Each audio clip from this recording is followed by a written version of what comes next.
So here we are at the Wichita Mountains National Wildlife Refuge, and today we're going to check out the P.R.O forest.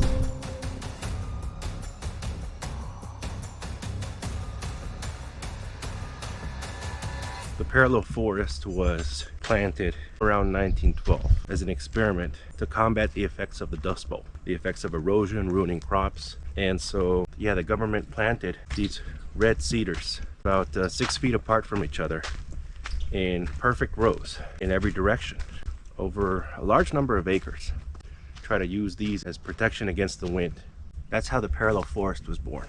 And so here we are. This is a forest where these trees are planted almost exactly 6 feet apart in every direction. Naturally, there's always going to be some nefarious rumors about a place like this, but today we're going to check out the forest and we're going to find and examine a stone structure, which initially, when found, obviously began some nefarious rumors. So we're going to check out that stone structure as well. It's going to be really interesting. Other than the rare chirping of a bird, the forest was dead quiet, especially considering it was in the middle of summer. You could have heard a pin drop. That's why I was really startled to hear a clicking sound that clearly originated from a tree that was just beside me.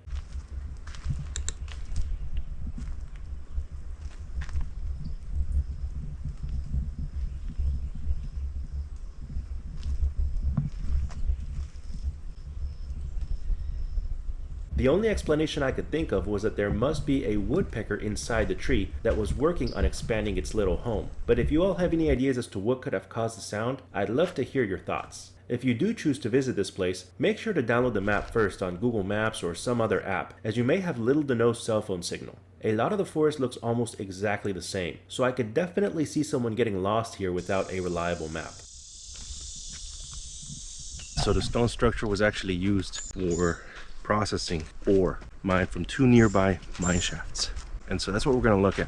In the area here at the Wichita Mountains National Wildlife Refuge, there's also the legend of the Iron Door, which is supposedly a door leading to immense riches of gold. And it was supposed to be an abandoned Spanish mine where treasure is supposed to be hidden, which supposedly only 3 people have found in the last 75 years. So much history around here. You know, you got 3 different arastras, which is what these stone ore processing structures are called. There's 3 of them that we know of in the area. We're gonna see one of them today. 2 out of the 3 known arastra ruins can be found inside the Wichita Mountains Wildlife Refuge. The 3rd is located deep inside private property. We are visiting one of the ones in the refuge. Although it's somewhat remote and hard to find, it's still by far the easiest one to reach. So that's the one I'm searching for today. Here it is. This is the arastra. Yeah, imagine stumbling upon this if you're just exploring the forest and you don't know what it is.